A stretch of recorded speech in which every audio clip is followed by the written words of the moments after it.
Hi, everyone. This is Jason Burack of Wall Street from Main Street. Welcome back to another Wall Street from Main Street podcast interview.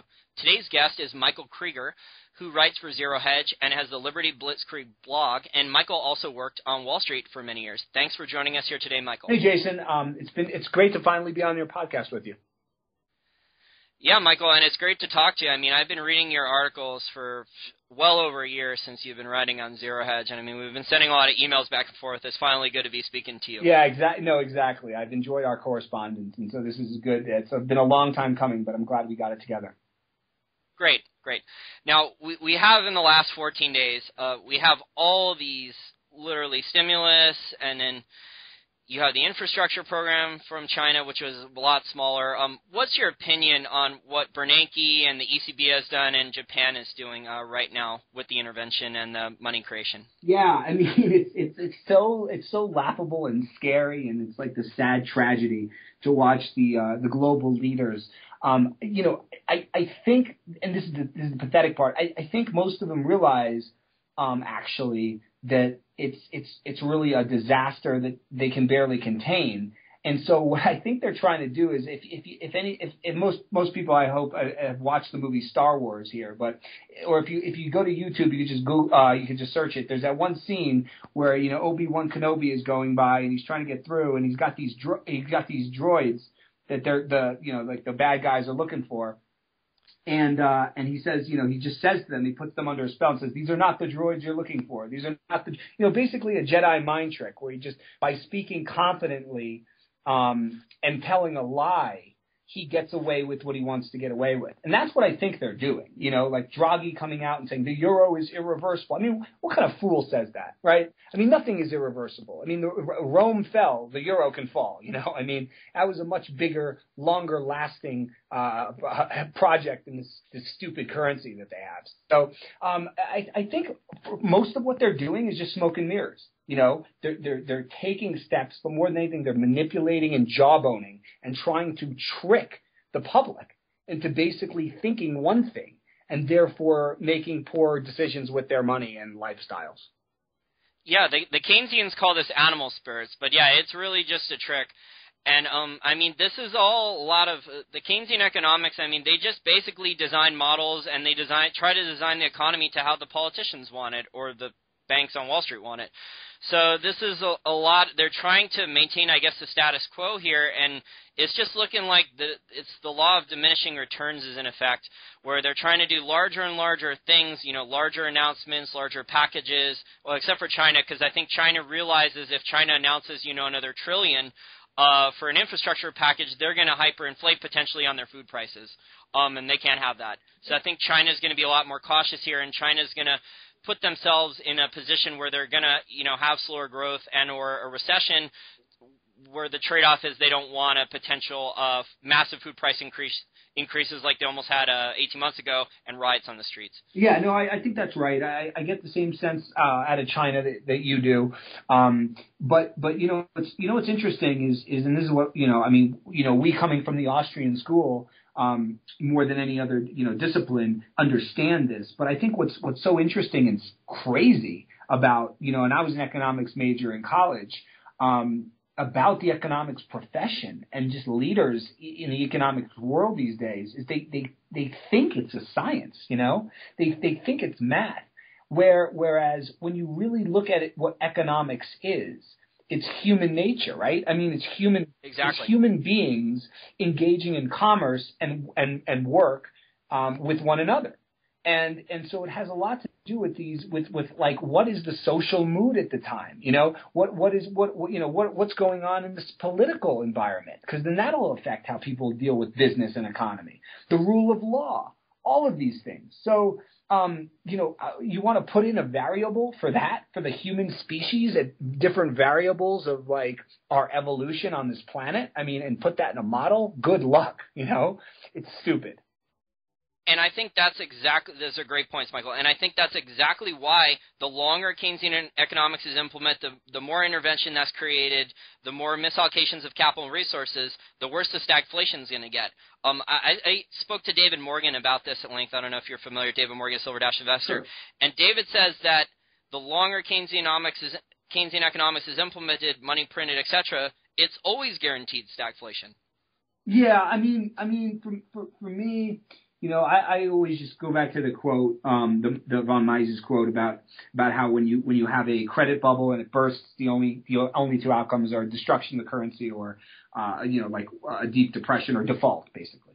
And that's what and that's where I and you, I think, and all of us really in the end realize this is going. The debt needs to be liquidated one way or the other. So it'll be liquidated either by the purchasing power of currencies being destroyed or actual defaults. Exactly. And that's definitely, I think, where this is headed. But it's just striking to me that these guys, it's like I really feel like any top economist should be required to also have a history degree, because it seems to me like these economists don't know anything about history. Because it doesn't take much historical knowledge to understand how these cycles work. Always. Exactly. And Ben Bernanke is supposedly an expert about the Great Depression 1929. But from reading other reviews of his book, he almost completely ignores, the problems with the gold exchange standard post-World War I, and then he doesn't talk about the boom and the bust that were created, in the 20s by the Fed when the money supply grew, I think, over 60%. Right. And then also he completely ignores the Great Depression of 1920, where, the Fed did nothing. Government spending, I think, was cut, almost 50%. And within 18 months, I think the unemployment rate, which was as high as it was in 1929, dropped massively. Yeah, look, I think the big thing with me, again, and this goes back to history, and it's what you're describing, is that he what's so scary about Ben Bernanke, and this has always been really scared me, is the fact that when he looks back at the Depression, he looks at it kind of as like an isolated event, but more importantly, he seems to think that if only he were there, it would have been fine. And that's very, very, very scary because, as you know and I know, when you do certain things, there are consequences. So when you have the roaring 20s and you have massive monetary expansion and a bubble, to think that some magician with a printing press can then make that episode sort of disappear and have good times again, it takes an arrogance and that is one of the most dangerous things you can have, particularly in someone as powerful as him. And it's firmly entrenched in his philosophy, in my opinion. Yeah, the Keynesian solution to a lot of problems is to just create a bubble somewhere else normally or try to reinflate the same bubble. So that's based on Keynesian policy I've seen and studied financial history. I don't know if you would agree with that. Yeah, no, for sure that's the case. They're trying to they're basically saying that if they can push the stock market up and the housing market up, then everything will be fine. They really that really is the extent of their economic plan, which is terrifying. But And they're hoping the wealth effect will kick in then, right? And I don't think there's that much evidence the wealth effect even increases consumer spending that much, because most of America doesn't even really have much of a stock portfolio or a retirement portfolio at this point. It's ridiculous. It's so ridiculous. It doesn't even almost deserve justification. I sent a tweet out today talking about how gasoline prices are up 15%. All right, the futures contract from the same day last year, 15%. Okay, so what? Does the stock market's up 15%? Most people that struggle with gas don't own stocks, as you say. And even if they do, so what? Maybe the S&P's up 5% more than gas. So that's not a wealth effect. But here's the other thing with like the Keynesians or just like mainstream economists in general today. It's not just that they think their solutions are insane, but it's more to me that they think. Right, they can control things. And I think that's where the big difference is between Austrians and others, is that we are, I think, more, it's like they always say when you go to the beach, you got to respect the ocean. Don't turn your back on the ocean. It's like it's nature. It's like, you got to respect cycles. You have to respect history. You have to sometimes take a step back and say, you're not in control of the world. You're not master of the universe. And I think that these economists with their printing presses and these politicians, they like to believe that they are masters of the universe, and they're just fools, basically. Exactly. And I was actually arguing with a longtime childhood friend who, I reconnected with on Facebook recently, and I found out that he was in business and economics too, except he learned from Cal Berkeley, learned from Brad DeLong's program. Brad DeLong's one of the well-known Keynesians besides like Bernanke and Krugman and those guys. And he's telling me that they're confident, that they can keep everything stable at 3 to 5% nominal GDP growth. And it's just like, well, the models say this, and we can do that. And it's like, how are you guys know that you're going to be able to control inflationary expectations, velocity of money? You don't even know where the money is going to go, regardless of all the rules and penalties. Because, these central banker speak, and, I really hate the fact that I've had to learn all of this central banker speak to even manage any of my own money, is that like, oh, this money's sterilized, and it's not going to go into the economy, and it's not going to hurt, prices, and it's not going to create inflation, blah, blah, blah, blah, blah. Well, but look, it even brings up another point, which is even if you forget all of that for a second, I mean, you look at the social environment we have in this country at the moment, and really in the Western world, the rule of law has been removed, okay? And this is something I like to talk about, too. It's like people argue about economic theories all the time, but I'm sorry, but I don't care what they do, okay? Whether they let things crash or they print money. If you don't have rule of law, and people don't trust that the rule of law will be enforced, so that if you invest in something or you buy something that it won't be taken away or the rules change later, no one will invest. So there are a lot of exactly right. So there are a lot of bigger picture things here going on that are preventing the economy from improving, and that's one of them. And none of this is going in the right direction. So it's becoming cronyism. And, if you have the money to hire the lobbyists or get the lawyers or you have the right political contacts here in D.C., you can get the laws changed to what you want. You can be like John Corzine, or you can be like some of the stakeholders in GM, some of the connected cronies to Obama there who got the bondholders thrown out on their ass. Yeah, no, exactly. So really what I think in the elite circles of America now, which is ruining this country, is these guys, they're not even thinking about, oh, well, how can I take a risk and make, you know what I mean, like do something productive or come up with a new technology. They're literally thinking like, how can I paper push and have a sure thing? Because the government's gonna backstop me. That's what our economy turned into. Exactly, and it's rent-seeking, and it's not growing the pie, in real terms, larger for all of us, so everyone can have jobs, everyone can have real productivity gains, everyone can have a higher standard of living, everyone can have more purchasing power with higher quality goods and services at lower prices. Instead, the real pie is shrinking, and more people are fighting over it. All the political and economic elites and large corporations are using, the political realm, their lobbyists, to fight over it, which really, really pisses me off but it pisses, as an entrepreneur. No, and it pisses everyone off, which is why, this is why, look at gun sales, Good point. Jason, I always joke, on Twitter a lot about how, consumer confidence, we don't need the consumer confidence polls anymore because you just got to look at gun sales. People don't buy guns in record numbers when they're confident. And, this is all you need to know. And it's guns and gold. Let's add gold and silver in there too. Well, sure, of course. You know where I stand on that. But the average person, let's say, that doesn't even understand the monetary economics to know to buy gold and silver, they know they should buy a gun. So it's the same thing. We should really have like Smith and Wesson's chart, near the Kitco charts for gold and silver and stuff. It should be there too. So I think that's an interesting stock pick then for our listeners out there who want to diversify out of the gold and silver positions, maybe out of resource stocks, is look at some of the gun and ammunition stocks because. Well, yeah, I'm not like, look, I'm not recommending them at this point. Tongue in cheek, kind of. No, but actually, you probably, Obama gets a second term. Yeah, you're probably right. Might get a little trade there. Yeah. Okay, so moving on here. We've discussed the macro situation here. Now, we had just had the political conventions in the last, 6 weeks. It seems to me that neither party really cares about a solution. They just care about winning the election. Do you think either party is going to hurt things or make things worse at this point, or do you just think that both parties are just trying to, win the election at all costs, and then they're going to worry about things after one of them wins? Oh, yeah. For me personally, I haven't decided 100% yet, but I'm like 95% sure I'm voting for Gary Johnson for president. And I don't care whether, anyone says that's a throwaway. I don't care who ends up being president, because at the end of the day, I'm not playing their game anymore. I'm done with it.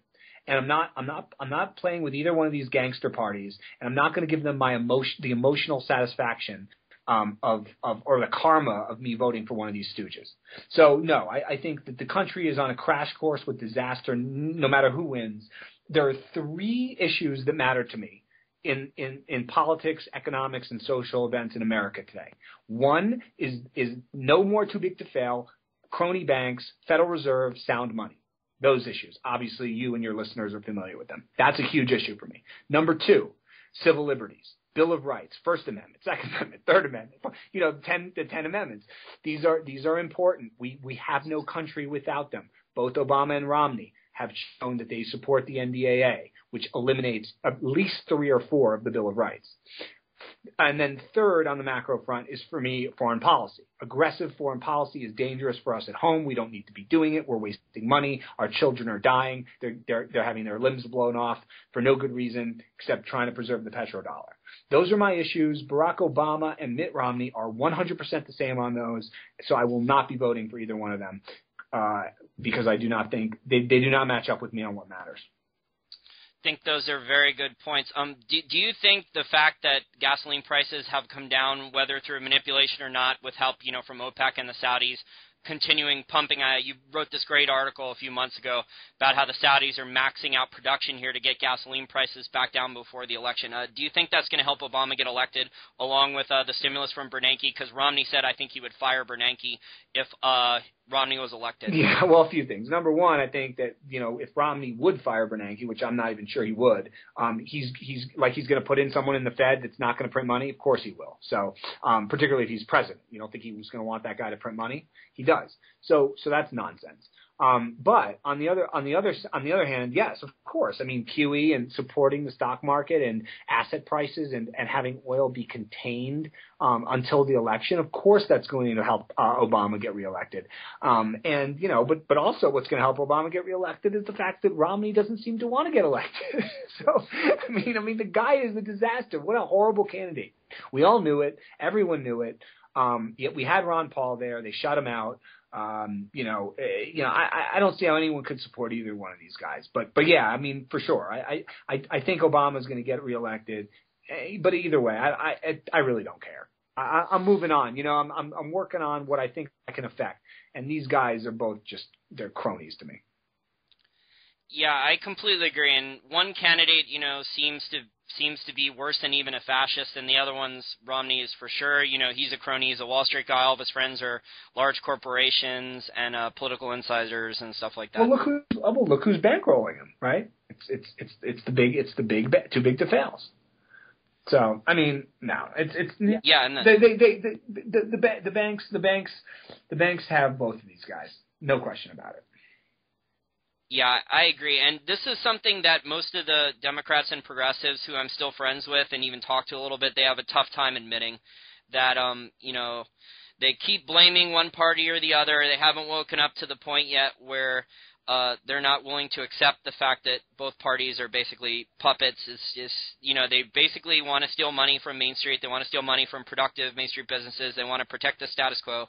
They don't want David versus Goliath in the economy, which is how, the whole economy grows. They don't want any of this. And, when people wake up, it's a very harsh reality. It's very mentally uncomfortable, which is why I think the amount of people waking up, it's increasing, but it's still pretty slow. Yeah, no, I think me, you, others, right? I mean, I don't know if it's a curse or it's just the way it's supposed to be, but to be able to sort of see things before, they happen and then have the sort of mental toughness, I guess, to accept it and try to make your way in the world based on it. It's just, I guess, our role in this adventure called life. But, they're going to wake up. I mean, there's no doubt about it. But they're probably not going to wake up until they're suffering such economic hardship that they have no choice but to wake up. And I think it's our duty to at that point basically tell them, listen, we told you this, and these are what we think are the solutions. This is what people that have been yelling about this forever are saying we should go to, and we need to be ready. And I think we are now, which is good. I mean, listen, Jason, the fact that the one silver lining to this thing taking so long to play out, and then being able to kick the can, it just gives us more time to get the message out and prepare. And I think that's good. Yeah, I agree. Those are all good points. And I think, or at least I'm hoping, and I think the odds increase each couple months because you see, the economy worsen. You see more Americans that need 2 to 3 jobs, part-time jobs, because, most employers aren't hiring full-time anymore because they don't want the benefits with the Obamacare added. You're going to see, I think this could be the last presidential election where there might be two parties. I agree with that, yes. We might have, I think there's good odds that the next presidential election after this one will no longer have just two parties. I think you're right. And I mean, I've sort of written a little bit about that, but I couldn't agree with you more. I think that the social and economic paradigm shifts that we're going to see between this election and the next one are going to be so profound that we will have lots of a very active political scene in the United States, like a genuine one, by 2016. So yeah, I mean, I think the Democrat and Republican parties are both in the process of blowing themselves up, which is fine by me. Yep, I completely agree. I'm fed up with both parties. I'm fed up with the fake promises and the lies, and no one does what they say. I mean, I'm right outside of D.C., so I know some lobbyists. I know some banking lobbyists, too, actually, and, off the record, they'll tell me all about 1971, and that's when the problem started, when the dollar was no longer back to gold and fiat money. I mean, off the record, some of them are really knowledgeable and know exactly what's going on, but they're like, you can't do anything here in D.C. Honestly, like, everyone wants to maintain their status quo. Everyone wants to grow everyone that already has the political power and the money, they want to maintain all their interests. Right, but I think what you say is still kind of encouraging. I mean, I think they're kind of cowardly for not, being more, willing to sort of step away, but that's fine. I mean, at the end of the day, as long as they're aware of it and maybe will step into the void and kind of, offer some decent solutions when things get ugly, that'll be okay. But yeah. Hello, Jason? Yeah. Oh, okay. I just want to make sure you're still there because my screen. Yeah, I was just listening to you. Okay. So let's transition here to one final major topic, and then I'll let you go. I wanted to get your opinion here about gold and silver and about the mining shares, and you can talk about the different things in order if you want.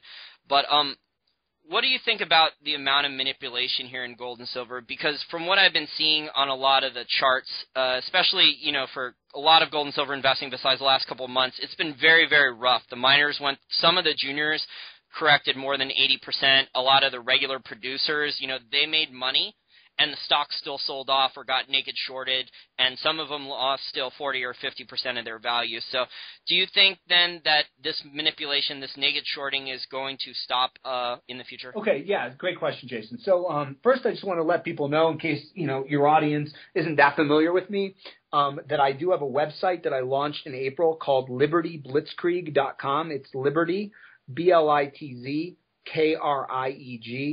.com, and on that I post pretty frequently, and I did write last week one that I think your listeners will be very interested in called "The Case for Precious Metal Miners," and in it I talk about how I think that these the mining shares actually could be could have probably washed out, relative to gold, relative to the S&P, and actually look a lot safer. I mean, I feel like I'm jinxing it by saying that, but then they have in a year or so. And I am someone that has publicly said, I'm very weary of the metals miners for the last 12 months plus. So this is a change for me. And in it, what I really talk about is the fact that, if you look at the chart of the mining stocks of the major miners divided by the price of gold, so that ratio, and, we talked about this before I came on with you, the chart looks really good. It has a double bottom in there. It's breaking out, and there's good reason for that. And one of them is the fact that, gold has been in a consolidation period for over a year now, and they were able to, through manipulation and a lot of other things, get the price down to the low 1500s a few times. That scared people out. But if we're in the midst of a move, probably a move filled with volatility, but to new highs in gold, these stocks have a long ways to go and a lot of catch-up still to do, and I think they will. And one of the things, like with, let's say, Newmont Mining, people forget that they have a gold-linked dividend. And if gold averages above $1,800 an ounce, and we're very close to that now, they're paying out $3 a share in dividends. That's over a 3.5% yield at the current stock price. So that will catch people's attention. So I think as long as gold is able to stay up here and move higher over time, and I think it will, these shares should be okay. So, I wouldn't suggest putting, again, they're much higher risk than physical metal, but I feel more confident in having mining exposure now than I have in the past 12 months.